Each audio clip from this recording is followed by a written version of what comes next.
All right, welcome back to another episode of the Owner Ops Podcast. We've got Jacob Neffendorf on this morning once again for another live stream talking about all things land clearing. Jacob owns and operates Rise Online Ads, aka Land Clearing Growth, and he runs ads for over 100 different land clearing companies throughout the U.S. And Jacob, welcome to the show. What are people going to learn today? Hey, thank you, Austin. Awesome time as always. Today we're talking about the best land clearing markets and how that affects you and your land clearing company.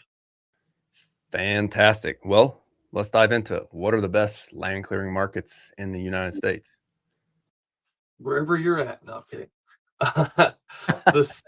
The South is definitely the best overall from what I've seen. Um, it's not very seasonal, not a whole lot of snow, um, lots of sun, lots of warmth, lots of things that support trees and underbrush growing very fast. Um, Florida and Texas are definitely like a couple big steps above. Now, Texas, you may consider cheating just because it's so big. And Texas has like five different types of regions in it. But the search volumes in terms of demand and the amount of companies and the amount of big companies that have big fleets of machines, it's really hard to beat Texas and Florida. That being said, we have plenty of guys doing multiple seven figures that work with us in the north. And then I have heard of many, many companies doing 10, 25, 50 million in any state or multiple states because they're doing international right of way power line type stuff. Point being, there's definitely better markets than others, but that doesn't mean you can't make seven figures where you live. So let's start with this. What markets do you think you cannot make seven figures in land clearing or forestry mulching? I mean, forestry mulching may neck it down just a little bit, depending on the type of trees you have and the type of climate you have. So, I mean, places where like Alaska, you're gonna have to really get it in just a couple months unless you're going to do a bunch of snow work, which is a huge point to be made that you can use the machines that you have to do snow work, and then it's like everything kind of goes out the window. But I mean, you definitely got to have trees and they got to grow back. But we know like your area and a lot of the West is a little different in terms of marketing. People don't just like the fact of you coming in clearing a bunch of trees. Like they like forest health, forest service, forestry management, fire mitigation, defensible space type work. And the trees are bigger. They want to stay.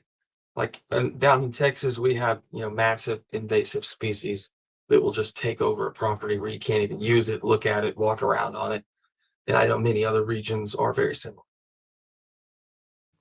Yeah, you made a great point there. It's interesting whenever you look at the search volume, because traditionally, like y'all are going after what land clearing, forestry mulching, brush clearing, brush control, anything else like from a traditional search volume perspective in the South, Southeast, Midwest. Yeah, brush removal for sure is a kind of a big one. And then like hunting land. Mm. So open it up for hunting lanes, trails, ATV trails, food plots, and then of course right of way and pond maintenance. There's 100-acre ponds, stuff like that. So How how much do you get for like trail maintenance and trail building and whatnot? I'd say, I mean, I'm kind of going off the top of my head here, but maybe 15, 20% of searches on Google for stuff like that. Um, Definitely seasonal, like those few months right before hunting seasons when people, besides the giant commercial ranches, that's when people are looking for it. Now, the giant commercial ranches will usually call like mid-January. They closed their books, hunting season ended, and now they're like, okay, new year, new budget. Let's get in here and fix all the things that we saw during this hunting season. Okay. Okay. Interesting. Yeah. So you brought up an interesting point because out here in the West, like, yeah, we're using land clearing machines, the same machines that everybody uses in the South or the Southeast, um, with a little bit of a different spin on it. Like, I truly believe the Western land clearing model falls more in line with like a skid steer and a mulcher being a supplemental machine. And people they aren't searching for like clear my land. Like, that's just not what people in the mountains want. To kind of recap many of our conversations offline, it's more tree removal. It's a challenging thing to target because that person wants a healthy forest. And yes, we use a land clearing machines, but we as entrepreneurs and as marketers have to figure out how to position our services of what we actually do in front of the people who want those services, which are larger than a tree service company, but smaller than a logging outfit. Right. Yeah, exactly. So let's talk. If you had to pick states, top 5 states, how would you rank them 1 to 5? Oh, well, I'm a little biased, but Texas is pretty darn good. Plus, I live here, so definitely like that. But it's booming right now, and I know there's a couple other states doing this, but Texas has a ton of these AI data centers coming in. So if you're talking short term, I mean, you could make 7 figures on one job if you landed one of these gigs, even like a supplemental gig of that where they're putting in like solar farms or just power. They're running power all over the place. Um, but there's just so many options here, and you can get so far so fast. Like there's there's not the challenges of mountains and water and stuff like there is in some other areas. So that part's pretty nice, and you can even get to the other states pretty quick. I mean, I've heard of Bardos or big dedicated mulchers going from here to Arkansas, here to Oklahoma, here to Florida, here to Louisiana, etc. So Texas would be my number one. Um, Florida, I'm tempted to say Florida for number two, but there is the most competition I've ever seen there, and it's in a very dense area. But that being said, the stuff grows back so quick over there. Like we have clients who've cleared a 1,000-acre park over there, and since they've been our clients, have gone back for regrowth. Um, so I mean, it regrows fast over there. It's huge, and you can get around the state pretty quick. Same thing there. So I'm tempted to say that as number two. I mean, it would just be hard to ignore the data um, for that. Now, the other southern states I like because there's less competition, but there's also less search volume, and there's less high income. So like Louisiana, Mississippi, Alabama, Georgia, there is high income like on the coast, which is where like a lot of the competition is, but like mid-state all the way up, it's pretty low income on average. So, you kind of have to hunt for the bigger jobs or you're traveling, depending on where you live. So I would lump those together. They're kind of all the same from what I see. Like the coastal region's great. And then you kind of have average to mid competition in the middle. Now, Georgia, you do get pretty good up around the outskirts of Atlanta. There's quite a bit going on there. People like moving out of the city. Tennessee's up and coming. So I'm kind of talking in circles here, but if you looked at search volume, Tennessee might give these southern states a run for their money as a whole. Now, if you're comparing like the high market in Tennessee versus the coast of these states, maybe not. But like everybody who works on the coast of those southern states, they cross the state lines. They have to pretty much. So that's why I say it's hard to like kind of split those up. If you were comparing like Tennessee to one of the southern states, it would win. But if you're comparing it to the region, maybe not. So Tennessee would probably fight for 3 or 4 for sure, from what I've seen. Number 5 would be hard because we have 3 really good northern states: Michigan, Wisconsin, and Montana, which Montana is kind of like more like you versus Wisconsin and Michigan's more like Southern in terms of like the way they clear land. But Michigan is a pretty darn good state. Lots of really good income. Um, and they work all year round up there, even in the winter. Uh, Wisconsin's a little bit lower in terms of the income compared to Michigan, so it'd be hard to compare those exactly. But search volume in Michigan is pretty good. They do lots of hunting up there, which I think makes a big difference. Montana, that valley is like where all the rich people are. But most of the guy that we work with there is like forestry management, like big government. They're diming out, $1 billion a year to government work to manage the forest, and so he's picking up a lot of that. Kind of a long answer there. Sorry. So Michigan and Wisconsin, similar landscape, Mhm. but different demographics of customers. Is that what I heard? Yeah, yeah, for sure. Why is that? I don't know anything about that part of the US. Do you know? Michigan's got some high end areas. I don't know what I like the lakes from what I see in videos. It's kind of like living on the ocean. So like people just up in that part of the US that wanted that sort of beach ocean life, they can kind of get it up there, I guess. Uh, but other than that, I don't know besides the fact that people just got up there. I mean, I know it's beautiful, but they have lots of they have a long winter compared to here for sure. Out of your top 5, just from a revenue producing perspective, clients, are you seeing a focus on B2C, or do you see a transition point to B2B in specific markets?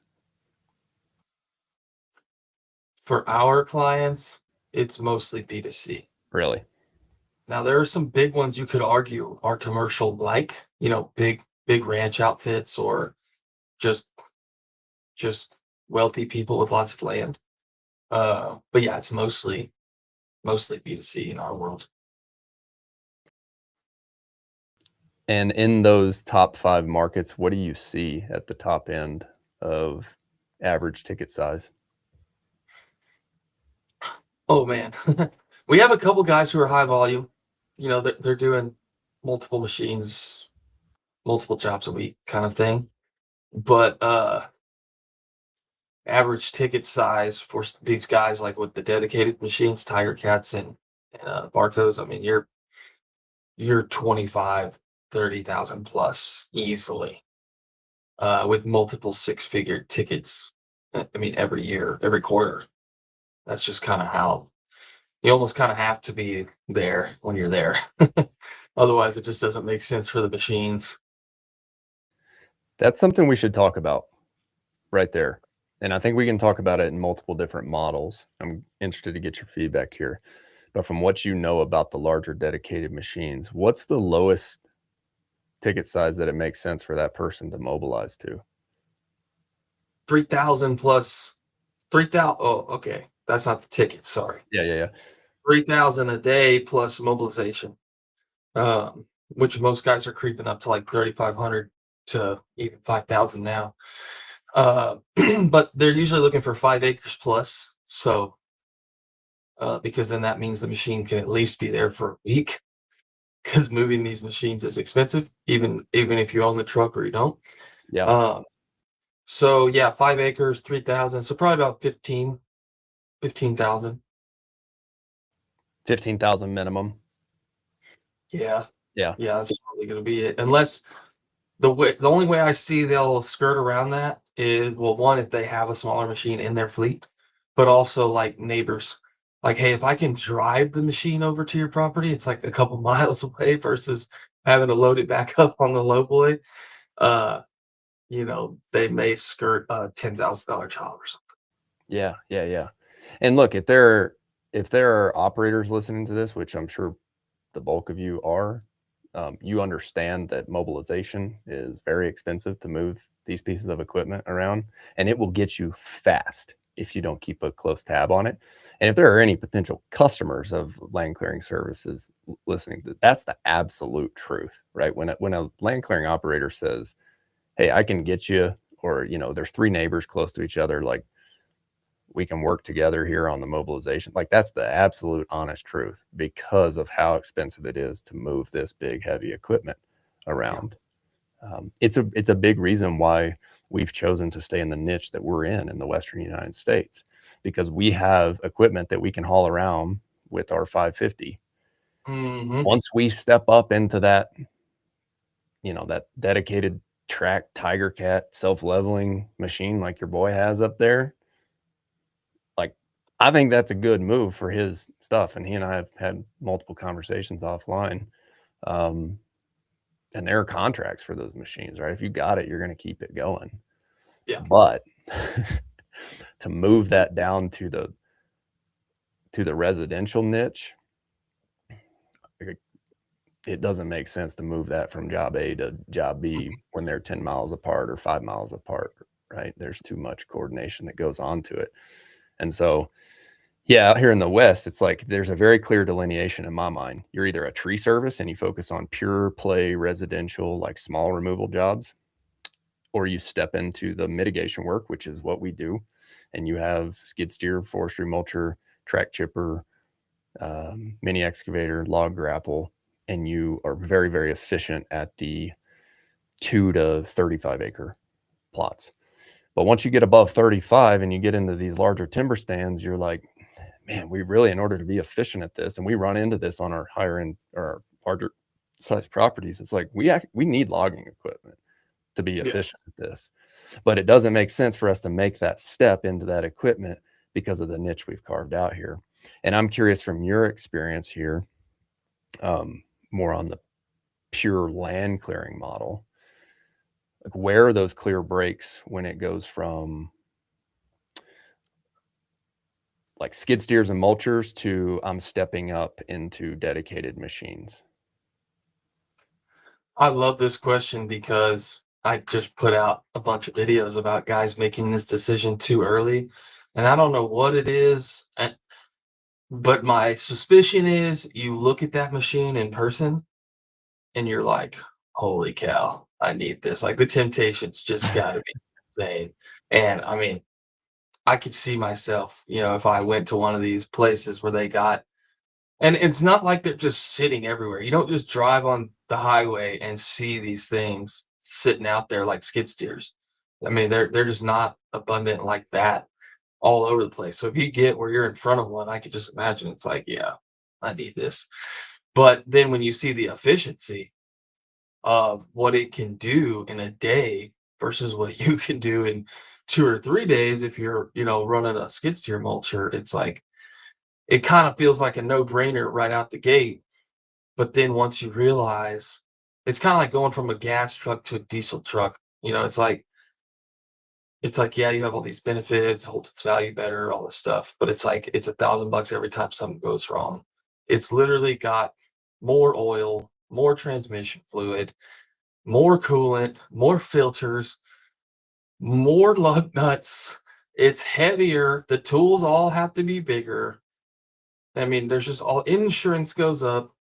That was one thing about you saying mobilizing with your own trucks is like, yeah, it is cheaper than the 18-wheeler, but your insurance is still a lot of money compared to, a plumber in a plumber's truck. Um, so anyways, but for making that jump, you definitely got to have the work to make it make sense. But where I see the temptation, I don't necessarily blame guys, but I just wish they took a little more data behind it sometimes, is they think, well, I can take on and bid better work if I have this machine. And then I'm going to post this machine everywhere and I'm going to get better jobs, which sometimes happens. But to me, that's not a consistent enough reason to just make the purchase decision without having some data and some predictability to put that money up. Um, Now I have seen it where, guys have these big machines and big jobs will call, like the Barcos and the Tiger Cats, they'll call from out of state and bring those in for like giant projects. Like they got 10,000 acres, it's like, okay, very few people have enough machines to efficiently clear 10,000 acres. If they do, they're probably working on some 100-mile right of way, and those machines are busy every day. They're not pulling them off of it. So what I see time and time again is they start calling in their buddies that have, like, everybody got one or two of them, and they're like, "Hey, let's meet down here for a week and clear 10,000 acres in a week," which I've seen happen multiple times. So it does afford you those types of things, but your business model has to be able to support something like that. Getting the machine over there, waiting on whoever subcontracted you to get paid by whatever giant government agency's paying for this, and you fronting the cost for those machines, the fuel, the maintenance, whatever's going to break or catch on fire while you're out there. Um, you have to be able to sustain that, and your business back home still sustain something because you probably have expenses, um, to be able for that decision to make sense. Uh, in terms of, that's where I think people sometimes don't look at the backside of it. It's like, oh, if I have this machine, I'll just be opened up to all these jobs, and people will see the picture of my giant machine on Facebook and think, oh yeah, we're gonna hire that guy because he has that machine. Now, I may sound like I'm contradicting myself a little bit. Like, that's very important for you to put this content out there and explain to people the difference of this machine versus this machine. But that doesn't mean you're just going to get a flood of more work just because you post that cool machine. It's not like just an equal one for one. And I think people do think that sometimes. Um, so for me, when you make that jump, unless you just land some massive job where it's like you can't do this job without getting that machine, that's kind of more of the anomaly. But if you're just looking like, hey, I just want to get that bigger machine because I think it will make me more efficient, you need to look at the numbers and be like, okay, I did 100 jobs in the last year, and I have a predictable way to do 100 jobs or so again next year. Or I did 400 acres this year, and I know I can at least do 4, 5, 600 acres next year. If I look at the numbers and I bought this machine, I would have been more efficient, and I would have either been able to make the same money with less hours, or I could have charged more. Then you look at that compared to what the machine payment, unless you're going to pay for it outright, is going to cost, what the more fuel is going to cost, more maintenance, more uh, more downtime potentially. We just had a client in Mississippi recently had a pin go bad on one of the big heads, and nobody had it. So he was down for like 2 weeks trying to get this pin. And then it was like the next week he had to get the drum balanced. And the closest guy to do it was like Texas or Alabama. And so he was weighing his options between paying this company to come to him or buying the machine that balances the head. It was like the cost was the same. I was like, holy cow. Anyways, those are all things that I feel like guys sometimes don't think about when they're just like, yeah, let me get that dedicated mulcher. And I don't want to discourage it, but like it does pay off in the long run, but it has to make sense numbers wise. What would be your recommendation to somebody who's came to you and said, "Hey, Jacob, like we're getting these jobs. I really think we could go into this specific niche of the market, step up into these types of machines." What are you going to tell them at that point?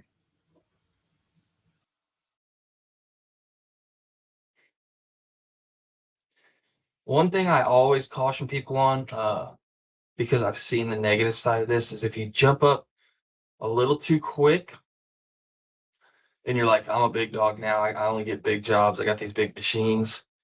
You could end up going up market where there's less jobs, bigger payouts, but less payout, less often you get paid out. And you got to front up more money before you get paid. So, cash flow issues can become a problem. But I've seen it where guys get a whole fleet of the bigger machines and then they start turning down, anything under 5 acres. And there's a lot of money there. And that like 1 to 5 acre range, there's a lot of money there. But it doesn't make sense for the big machines to come. Um, So for that, I mean, it's like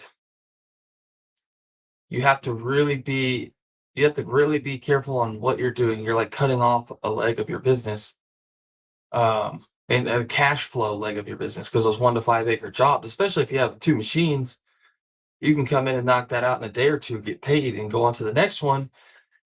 And a lot of times those turn into bigger jobs. And that's what I try to tell folks who ignore leads that are under 5 acres. It's like, dude, just like sometimes people fill stuff out and it's like, okay, maybe they weren't really serious or they didn't understand what they were doing.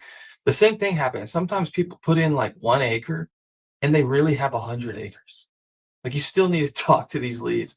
But also you could come over and do 1 acre and then you as the authority, the educator in the situation, you can come in and let them know like, hey, you probably need this done. Or if you wanted this done while I have the machine here, it would kind of benefit you.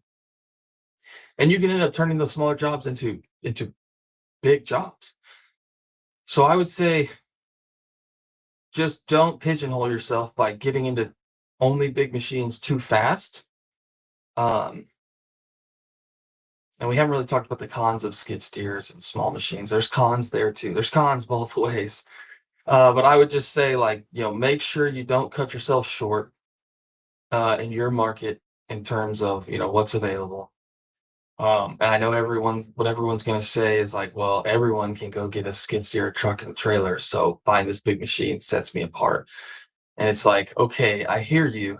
But what really sets you apart is by doing a good job, being the authority, educating people, pricing strong, being a legit business, doing the right thing, having a good reputation. Like that's how you win versus the other guy, not just purchasing the CMI. It's like if we equate this to football terms, it's like where my head is going right now. Just because your team has the biggest and best stadium and the nicest uniforms and the nicest training facility does not mean that you are going to be the best in the game and win the game. What Right. matters is if you and your team show up every single day and you put in the reps to block and tackle on the very basic level of operating the business, which is sales, marketing, and optimizing operations. Yep. Sales, marketing, and optimizing operations. Yep. Sales, marketing, and optimizing operations. 100%. And then it's like if we're not profitable at this level, how the heck are we going to be profitable whenever we step into a $500,000 machine? Let's fix the problem first. Yeah. Yeah, exactly. Now that's something to be said. We have a company that's a little more old school, and every Marco they have bought has been cash, and so that's another way to think about things. But uh, it's a longer term growth versus short term growth. And then you can get used. Like we have a guy who got a used Type Cat recently, but has been riddled with maintenance issues. So So here's there's what lots. I'm yeah. Oh yeah, yeah, yeah. Yeah, let's go down that route. Let's go down that route. New versus used and lightly used and that whole thing. What take your top 5 or let's say top 10 operators who operate their business the best. What is their strategy on equipment? Purchasing specifically. Do they buy new with a warranty? Do they buy used, old crappy and fix them up? Or do they buy very lightly used with no warranty? I've seen mostly new. Um, and where that seems to come from what I see, is the service departments of where they're buying the equipment from are really good. Like really good in the fact that if something goes wrong, they're coming and picking up the machine and they're bringing you another one to replace it. Um, and then also it seems to be a lot of these places offer 0% financing, which seems like a magic thing sometimes, but it makes people jump into it pretty quick for sure. Uh, but yeah, the warranties, yeah, unless you're getting a really old machine with all this emission stuff that's on a lot of them, it sketches me out the idea of getting like kind of old used machine, but not super old because there's just so much issues going on inside of there, uh, and potential issues. And if you're going to have that emission stuff, you might as well have the company warranting it. But I would also say it depends on you as the operator or the owner, or if you're both, because you're going to get destroyed if you can't fix stuff yourself. If you're paying guys like mobile mechanics that are not your friend to come out and do stuff at a job, which is the most efficient way, um, you're going to spend a lot more money than the next guy. Even like maintenance. There's this dude I follow on TikTok who is amazing. I really like to watch his stuff, but he's RPM Landworks in Florida. To me, from what I can see on the outside looking in, he's one of the biggest public like guys that puts content out companies in Florida. Uh, but he has like 3 maintenance service trucks. And it almost seems like from his TikTok that he, as the owner, is kind of like the full-time maintenance guy, but he sort of nerds out on it. And he's got these Femco quick connects on everything oil, so he can drain the oil out of everything with no unscrewing drain plugs and no drips anywhere. Like he sucks the oil out and then puts new oil in. But he's like the full-time maintenance guy, but he's built these service trucks with, you know, welders, air compressors, pressure washers, toolboxes, every part that any of his machines need that can fit in a truck. Uh, and I feel like, you know, on the outside, people might think, oh, he spent a lot of money on those trucks. But if you look at some guys' maintenance bills of them having welders and mechanics and maintenance people come out and fix their machines where they sit, I guarantee you they're spending more. They have to be. Well, and then, I mean, there's an excavation guy here, not far from where we operate, and he's an incredibly dialed operator, very big in the Western United States. And he does the same thing with all his service trucks. And his mindset is, I pick one brand of equipment, I go all in on that, and I build brand equity. And what he means by that is all of my guys are around this type of equipment. They understand this equipment. And what it gives you the ability to do is go recruit other people who have been part of the service departments at these equipment companies. And if you pick one style of equipment and become really great at operating that, then that's where the long-term or the long tail effects come in, I believe. Yeah. And yeah, in the early days though, it's, I have a very strong opinion on fixing versus buying new. And I just truly believe that if you're an operator starting out and if you're wrenching on equipment, that's not the best use of your time as an owner and as an operator. I truly believe that in the early days, like you got to fight tooth and nail and scrap hard and focus on sales and marketing. And that's the best use of your time. That's a personal, very strongly held opinion. But I just knew, like, I'm not going to go learn, you know, like how to fix equipment when I can just pay somebody an hourly rate, even though it is a steep hourly rate early on, because I believe that my skill set is more on the sales and marketing, and that's where my edge is, right? So like I said, it's a personal, strongly held opinion. And somebody else like that may have his own competitive edge doing that. I still think that company has to focus on sales and marketing to win. Oh. And at some point he obviously has, whether that's just straight B2B cold outreach sales, or whether he went and did campaigns like you run for people. But at some point he made that his focus to get there. Right. No, and I definitely appreciate your opinion, and I don't think you're wrong. And you know your numbers, which is helpful. It's like you see the cost reward, the benefit of where your time is spent. The only like middle ground I'd give you there is the time in general, like talked about operations efficiency, is I'm not talking about like, taking the head off a motor, but small maintenance or small repairs that can get the machine going in, under an hour and keep the job rolling versus you're like a dead stop. You have to stop the job and wait for someone to come out. That side of thing can really help you, if you have that level of ability to fix in the field, I think is super helpful. But Absolutely. overall, yeah, what you're saying, if if you're if you can go out and sell more work versus, spending 2 days in the shop tearing an engine apart, 100% I would go the other way. Uh, Absolutely. but this guy, from what I can tell, they're on multi-month jobs.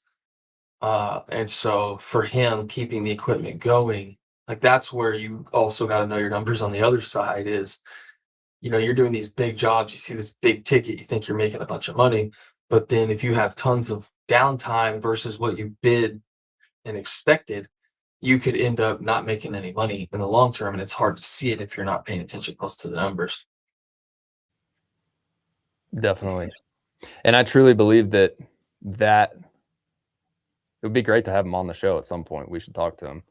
Um, but if I had to place a bet, those service trucks came at a growth phase that it made sense for him to focus on the optimization of the operations after 100. those contracts were in place. So I believe we're going down the same route here. Because I agree with you 100%. Like the less than 1 hour fixes in the field, like absolutely, you got to have the mechanically inclined people on your team. My point early on for the guys who are starting out is, rather than taking your skid steer home and tearing down the engine, like Jacob mentioned, and blowing a whole day, it's like, man, if I just buy that piece of equipment new, make one call to the service department, say, hey, when can your field team get here? It's under warranty. Bring me a piece of equipment. If you got 1 day of downtime, I go use that 1 day of downtime to cold call and go hand out more flyers and call my leads back and do all that stuff to keep things rolling on my end. Because I like to think about the different growth phases as what can I own and handle as an owner that nobody else is better suited to do than me at the current phase of growth, right? Where it's like, it's going to be very hard for me to go recruit somebody in the early days in kind of the 0 to 1 million phase if you don't have like a tried and true, tested, trained salesperson. Yeah. It's going to take you way longer to go recruit that person to have him replace you as the sales and marketer, as opposed to just making 2 or 3 quick calls and having that equipment rep bring the service truck out, exchange it, bring it back.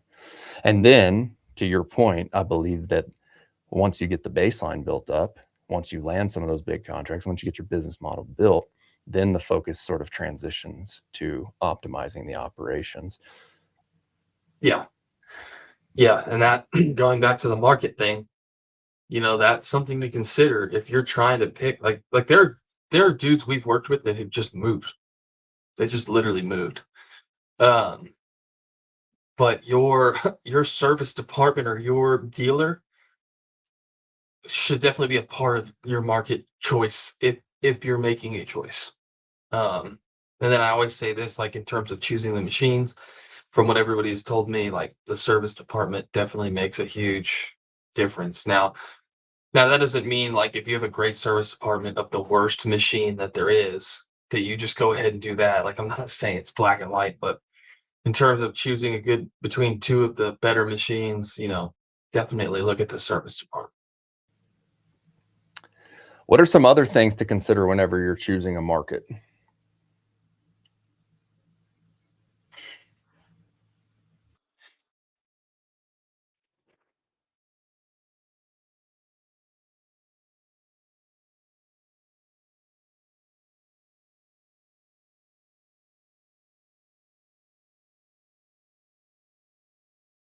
I think support is something that may be overlooked sometimes.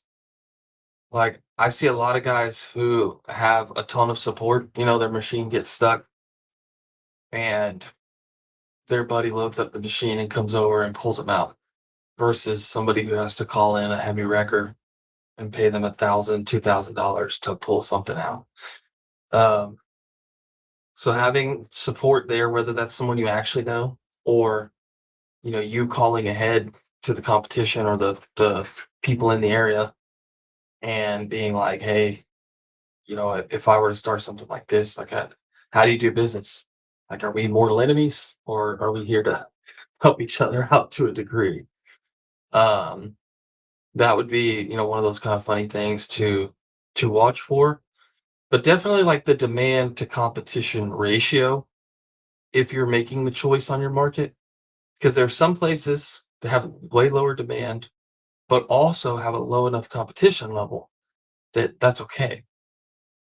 And then there's places with crazy high demand, but then also crazy high competition. But if the ratio is good enough, you can still be successful. But I kind of like the middle ground of, like, if a tri-county area has got 2,500 searches, and there's and when I say presence, I'm talking about online.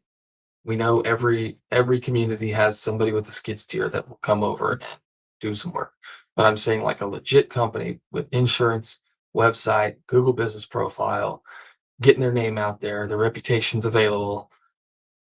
If you have 2,500 searches in like your tri-county area, and you have 10 other legit companies there, if you do the math on that, usually spending a decent amount, you can get about 10% of that to you.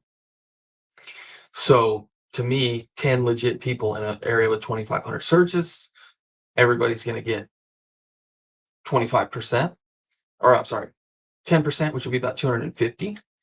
And so 250 people getting to your website, your listing, your whatever in a month. If you think this is how I like to do it, worst case scenario, and it's very reasonable, another 10% of that 10%. So you get 1% of the demand in your area, and there's 10 other guys. That's 25 people. If you go do 25 estimates and you're good, like you're nice, you shake hands, you educate, you give decent pricing, you fair market value, whatever, 20% is going to be a decent close rate.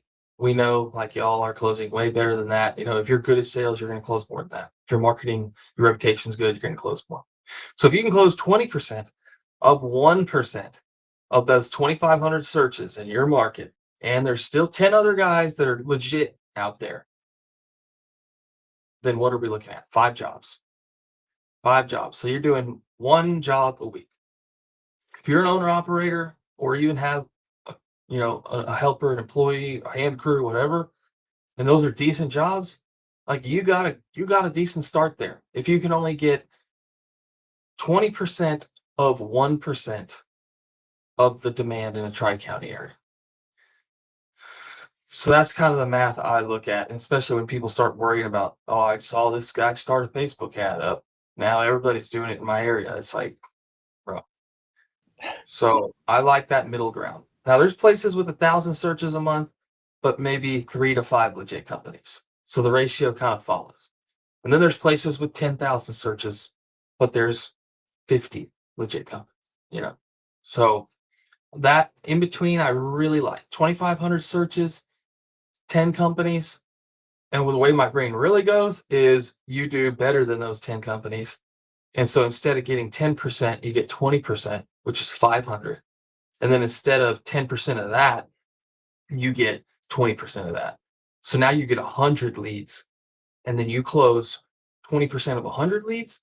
There's 20 jobs. You're doing 5 jobs a week, or you're cherry picking the better jobs and you're doing 2 to 3 bigger jobs a week. That's where most of our high value clients are at.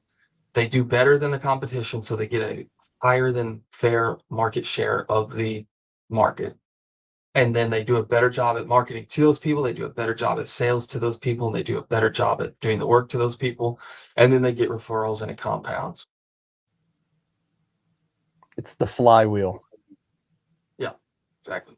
Let's recap some math here, because that was incredible right there.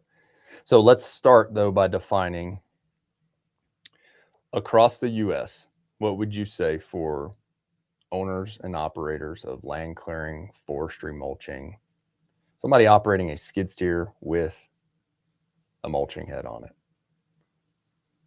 As an owner operator or a small crew, what is the average ticket size across the board? Every time I ask everyone this question, and we end up getting to about 5,000. Um, there are some people who will tell me somewhere between 2 and 3. And these are usually guys getting their foundation doing what I would consider backyard jobs. Somebody's got an acre plot and they want the quarter or half acre behind them cleared up, or they got in with a contractor who's doing a subdivision in a country area, and so they're coming in and just opening up lot after lot after lot each day. Those are the guys that will dip below 5,000. So $5,000 average ticket size, 2,500 searches. You've got 9 other competitors and you're one of 10 total. So out of those 2,500 searches, you're going to get, on average, 250 searches to your website, Google Business, wherever people are filling out a form. Do we have that correct? Yep. And then from there, on the 250 searches, as a conservative number, you should be able to get 10% of those as, are you saying site visits, or you should be able as? So your conversion rate of site visits should be at least 10%. So 10% of people either call or fill out the form. And so that total number would be what? So are you saying 225? So 25 total people fill out your form, correct? Yeah. And then out of those 25 people, you're saying that how many people convert to a booked job? 20% is what I want to shoot for. And Okay. Plenty of people do way better than that. And the reason I say that, I'm not saying you're closing 20% of people you go look at in person, I'm saying 20% of your leads. Okay, I see.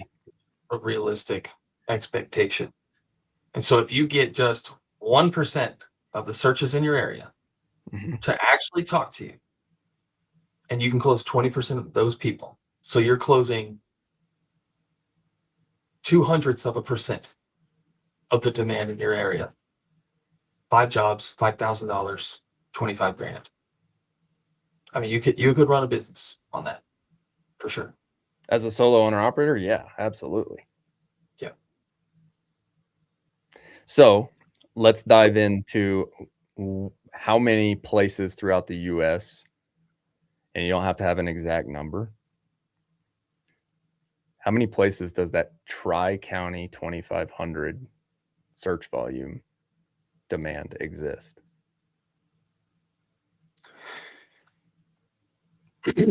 I would say, if I'm really going off the head, rough numbers, and I'll tell you, if somebody doesn't have at least 1,000, I don't talk to them. I say, hey, dude, I don't. If you're not willing to cover more area than this, like, it may not make sense yet. So 1,000's a minimum for us. I like to see 1,500. If I see 2,500, I'm going to be pushing them hard to explain to them the demand because of the formula I just told. But I would say it's about half will have it right away. But the caveat here is a lot of guys will go 100 miles, depending on the type of area they live in. And so if you can go 100 miles, I mean, everybody's got it. Now that doesn't make sense everywhere. Like North Carolina, Tennessee, mountains, over by you, mountains. Like, you can't just say, yeah, I'll go 100 miles. But in some places you can. And then boom, you'll have 3,000-4,000 searches easy. Okay. But in terms of the Tri-County area, it's probably about half the people I've talked to will have that volume. Now, keep in mind, the majority of the people I talk to are in the South and East. And let's just explain the reason why that is. Climate, trees, regrowth, flat, culture. You know, people are moving out of lots of cities, especially since COVID.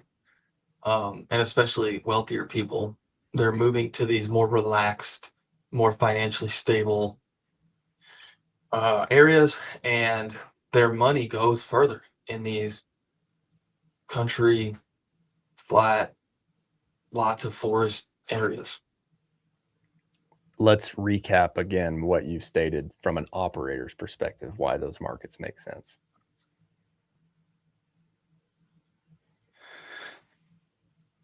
Say that one more time. Sorry.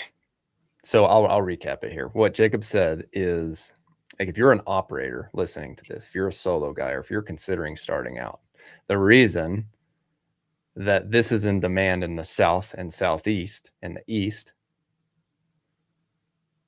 is because of the terrain and geographic conditions that you're dealt. Basically, you're dealt this hand of cards over there. And we can talk about here in the West why our hand is different and how that affects operations and ultimately search volume. But you mentioned a couple things: year-round climate, no snow or very, very, very little snow, flat, the terrain is accessible, the vegetation in those areas grows consistently. And that would be different than some places in the Midwest, right? Because we're dealing with just like big, open, flat fields in some areas like Nebraska and Kansas, right? Yeah, yeah. Those are more like farmer type work up there. Yeah. And then the last thing here that you mentioned was that people are moving out of the big cities and into these rural areas. And they ultimately have the goal that they want to have usable property, correct? Yep. Is there any other main pain point or driver as to why that demographic of customer would purchase or buy? Oh, they're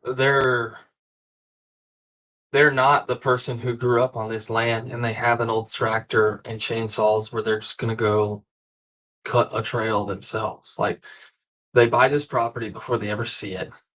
They come out there and they're like, "Holy cow, I have money, I have no time, and I want to be able to drive through this and look through it and see it. And I don't want to drive to the beach, so I want a pond here." It's like, and they don't have the know-how. They're not going to buy a machine, even if they could afford a machine. They're not going to know how to operate it or want to learn. It's like, and this is way more common than I would have thought 4 years ago. Like, tech guys buying 100,000 acres and driving you around on their Polaris Ranger 1500 Expedition with AC to show you the property so that you can clear it. It's, I don't know. They're everywhere though. Like, well, I shouldn't say everywhere. They're coming into the rural areas by storm right now, especially Texas.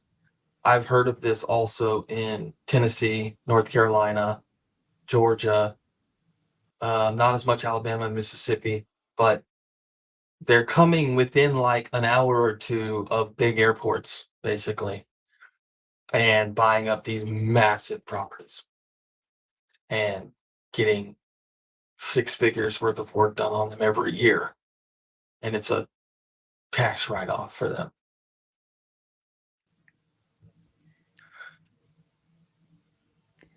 What markets? Okay, if you sold your agency, let's say you're out of it, and you decide that you're going to go start a land clearing business, which I know you're not. But if you had to pick a market to start in, what are the top 3 you're going into that are overlooked right now?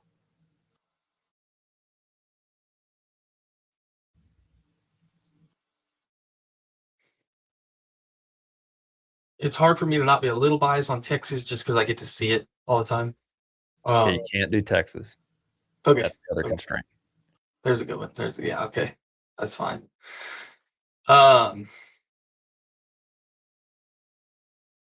if any of my clients hear this, they're gonna be mad. So just know I'm not doing this. But there's a ton of demand along the coastal region between here and Florida, the Gulf Coast region. There's tons of people moving there. There's tons of regrowth, and a lot of our clients get more leads than they can handle. Uh, so that would definitely be tempting just because of the ease of access, like Interstate 10 along south makes it so easy to get from here to Florida. A lot of these guys go do jobs in Florida, even though they live in Louisiana and Mississippi, and vice versa. Florida guys will shoot over back and forth.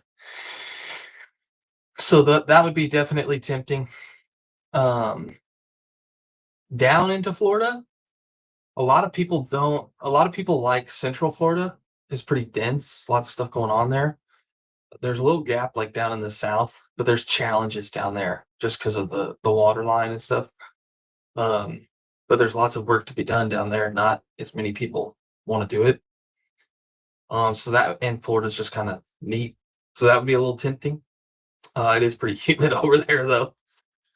Uh, Besides that, like Tennessee, North Carolina, like right outside the Smoky Mountains, in the mountains would be difficult, but right outside the mountains on either side, uh, pretty wealthy areas, like high income areas that have trees, lots of trees, and lots of people moving out there. So yeah, I would say basically Gulf Coast region, South Florida, and then either side of the Smokies would be pretty tempting if I just wanted, didn't care about where I lived in terms of families. Where is the one market where you're like, I can't believe I don't have a client here yet? Like this market would absolutely crush. Where would you drop one Google business profile pin if you only could operate one location operationally?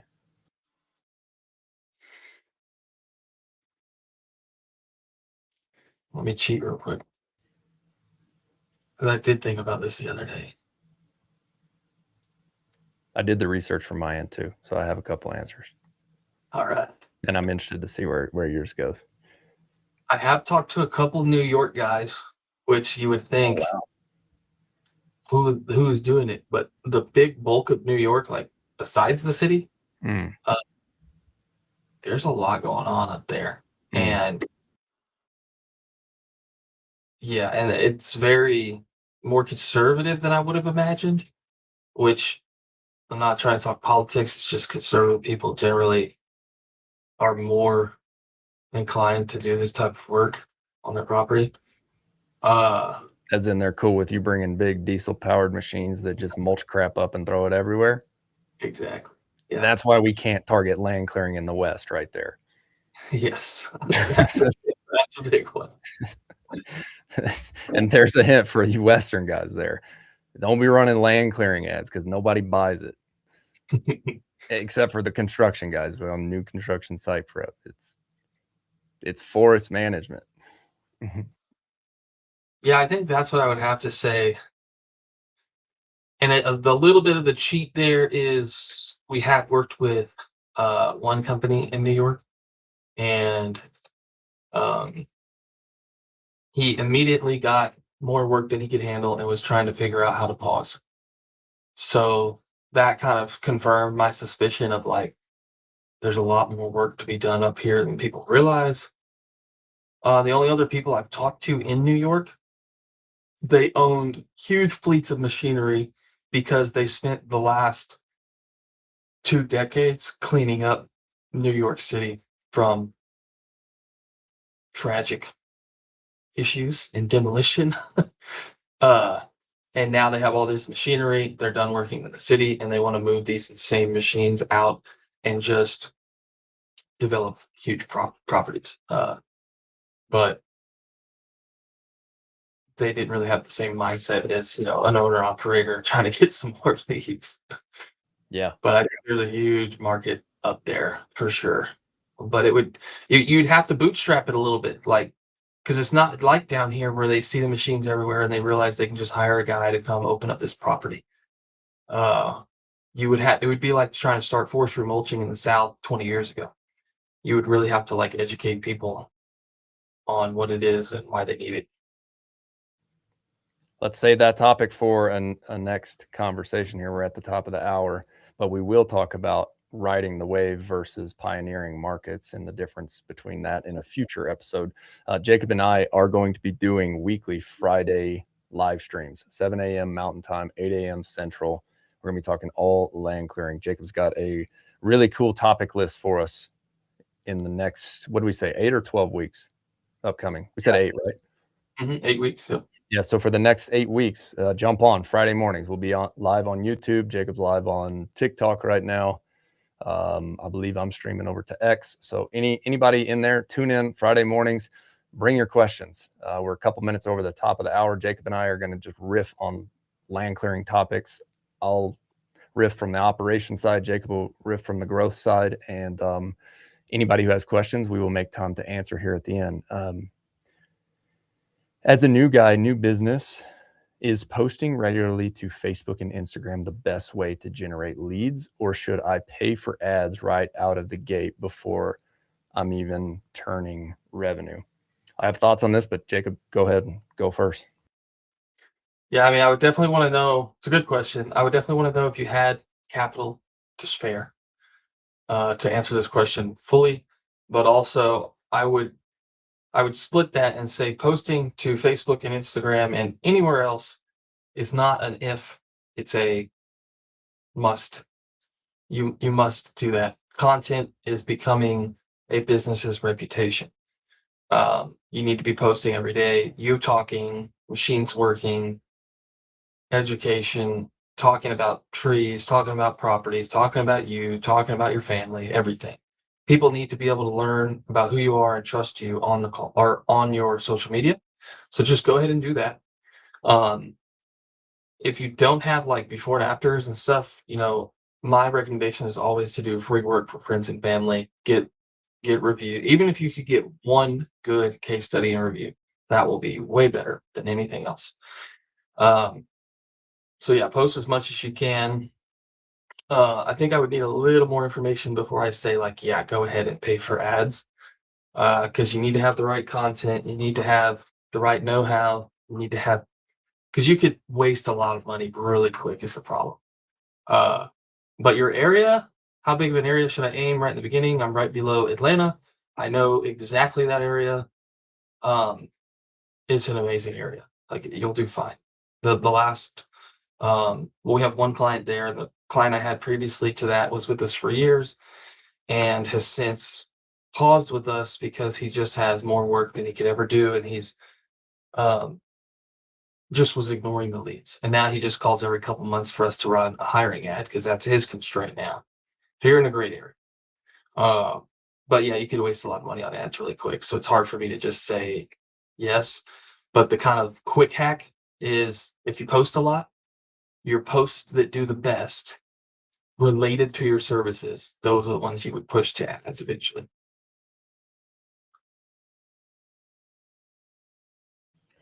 Yeah, that's a great answer.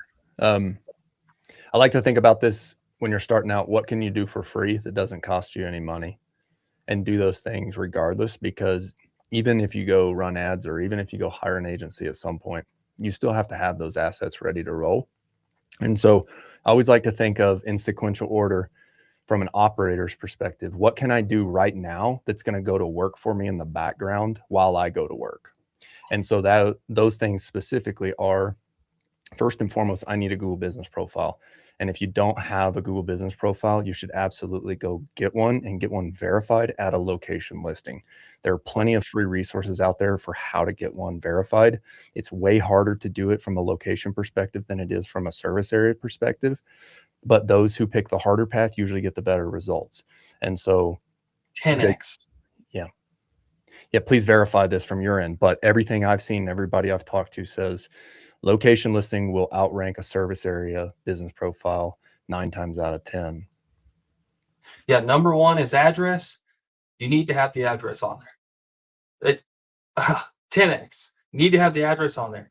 Number 2 is activity. And then number 3 is reviews.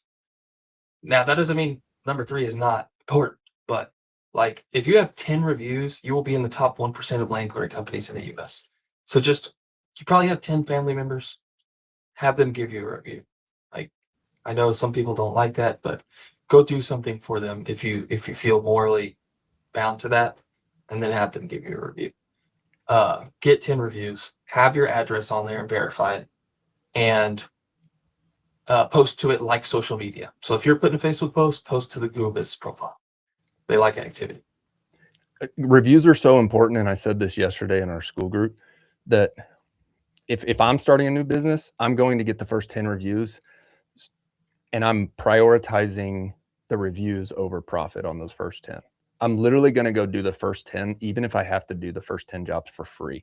That's how important reviews are to me. Now, there will be plenty of people here who blast me on that. Like, oh, these guys are telling you not, work for free. Like that's where the hustle comes in. Like you're either willing to go sacrifice your time early on or you're not. Some guys are, some guys aren't. I am. And I just know that it moves the needle faster. But Yes. I don't think you have to work for free. I didn't work for free in the beginning. I'm just telling the audience here how important reviews are to me. And I know how important they are to Jacob as well, to stress the importance of reviews early on, because once you get the reviews working for you, then your Google Business profile goes to work for you in the background. But if you don't have any reviews and if you don't have a location listing, you are kicking that can down the curb. And I guarantee if you go hire Jacob right now and you don't have a Google Business profile, one of the first things they're going to do is be like, dude, you got to get a Google Business profile and you got to do the work to get it verified at a location listing. Maybe I'm speaking for you, but Yeah, no, it is. It's 100%. And we've had guys go from no rankings to ranked with that one change of verifying the address. so at that point, after we get verified here, what Jacob said is like, you can set up your social media profiles for free right now. What you can also do is optimize your description and focus on naming your business very well so that it shows up earlier in search than if you just pick something like Tom's Construction LLC, right? Like the number one learning lesson I have learned in business is pick your specialty and optimize for the specialty right out the gate. And I would go back and tell myself to do it a little more specialized early on. If I go back 3 years, has this killed us? No, it hasn't. We've still done a decent job here. Mhm. But my recommendation is get really clear on the one service that you want to market on the front end and just market that one service until you start getting the thing off the ground and you're able to build an upsell process in your strategy. So those two things, Google Business profile, social media, set those up, start developing the presence. Jacob, how important is it right now to have a presence on everything online to optimize for your service area and your service search terms? It's everything, especially for a new business. I mean, you could come in as a new business and just destroy a 10-year business because they're resistant to doing this, or they're lazy because they already have some jobs and some revenue. And you will come in and be a local celebrity, and everybody will know who you are. And when it's time to get hired, they're going to call you because they see you every time they're on their feed. They see you working, they see your work, they see how you work, they see your reviews, they see your testimonials. It's just going to be a no-brainer versus Joe's land clearing company that has one review from 8 years ago and he posted a happy 4th of July on his Facebook and people don't even know if he's in business anymore. It's just a huge opportunity. Or even Joe's excavation. Yep, exactly. One massive hack, if y'all want it. This is a literal hack. So, it feels like I shouldn't be throwing this out, but nobody will probably do it anyway, so it's fine. Google Oh, wait. Business. What's that? Did we leave the cliff right here? You have to join next week live to get the one hack. Well, that's a good point. Yeah, then we'd have time to actually go into it. What should we do? I'm down. I'm down. Yeah, we can save it. I'm just kidding, guys. Let's talk about the hack and we'll go deeper into it on the next one. give us the what, and we'll talk about the how next. There you go. I'm usually leery of loopholes for Google because they usually figure them out, and then you kind of get canned. This loophole is kind of uncannable. But basically, we realized that Google Business Profiles, they put a lot of weight on people selecting directions to your location and then driving there. So Stop it there. Yeah. I know where you're going with this. All right. So if you want to tune in and learn this one right here, this is a good one. This is a really, really good one. It's really good. Yeah, big hack. Yeah, we can go into it. You're going to have to tune in live. You're going to have to tune in live next week. All right. I like it. Okay. But you gave them the what? Yes. The entrepreneurs will figure it out. Take action. Okay. All right, guys. Thanks again for tuning in to another episode of the Owner Ops Podcast here. Friday mornings, we do episodes dedicated to talking about land clearing. And we got one more question. So I'll answer the address, even if it's just a home address or PO box. Ooh, this is a really, really good question. I'm glad we're in it with this one. So yes, you're gonna have a real hard time getting a PO box verified these days. But I will tell you that I accidentally did this years ago for a business that I owned, and my address was my home. And I am kind of weird where, like, I know the roads really well. I know how to get home. I would never need the directions to get home, but I always do it just for like time tracking. So I'll be like, okay, I'm here. It's 9:13. I'm gonna put this up. Okay, it says 26 minutes, so I know I'll be home right before 10. And then it kind of helps if you want to see traffic or whatever. And then I always like to try to beat the timer. Just a bad habit. But for years, I have mapped from wherever I was back to home. And so I not knowingly did this hack and got my Google Business Profile ranked because I was just always setting the directions to home and driving home. And that's where my listing was. And so when I opened maps, it would be like my business would come up and I knew that was my home address. I just click it and directions to there.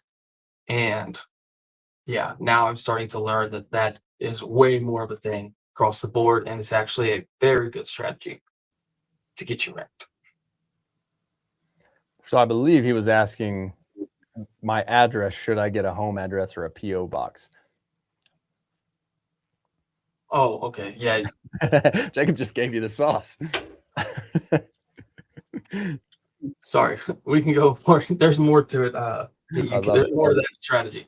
But yeah, you're gonna have a hard time getting a PO box. Honestly, I would shoot to try to get a physical location in town, but worst case, you need an address. So if it has to be your home, I would still do it. I know lots of people have issues with that. I feel safe and secure with the way I do things in life. I would use my home address if I didn't have another option. Did they verify though at home? I didn't think they would. Yeah, you just have to be able to prove, like, you got to show some documentation of business tied to that address, and then trucks that are ordinary to your business type, and like labels on the trucks that show, magnets, truck wrap, whatever. And then you just have to be able to show that you are where you say you are. So like video a street sign or something like that. Another way, if you guys need one, go find an office right now. Office real estate is not the hottest thing on the market after COVID. Office landlords, they like making money. If you offer them US dollars in the US, they are open to an offer. So I just went to a local landlord when I got my last one verified for another business that I haven't shared about here. And I just went and rented a $300 office per month. And I just went to the landlord and I called him, and just go find the unsexy office space in your town. If you find the unsexy office space, I guarantee you they got open cubicles or open office right now. Yep. And that's where you can verify your business. as We a recently got one verified with like a mailer. I taped the mailer to the front door and got it verified that way. Wow. So Wow. you can definitely do what you just said and get verified and beat 99% of people that will never do the verification. Yeah, because most people take the easy route, which is the service area. It's like you can get verified right now as a service area. But if Yeah. you go get an office and if you verify your address at that office and set up your LLC documentation at that address and operate an office, offer somebody $100, $100 a month. It's $1,200 a year. Even if you have to do, for me, I see the value, right? So it's like $300 a month. It's no brainer. $3,600 a year to get that Google Business Profile. Big time. Because you're going to get high ticket jobs off of that thing if you go that route. I specialize my company name based off your suggestion. Nice. Yeah, that is the one. It's just like specialize, and dominate the local market. No need to go super wide in the beginning. All right, we're going to wrap this one up. Anybody else have any other questions while I'm doing the wrap up part here?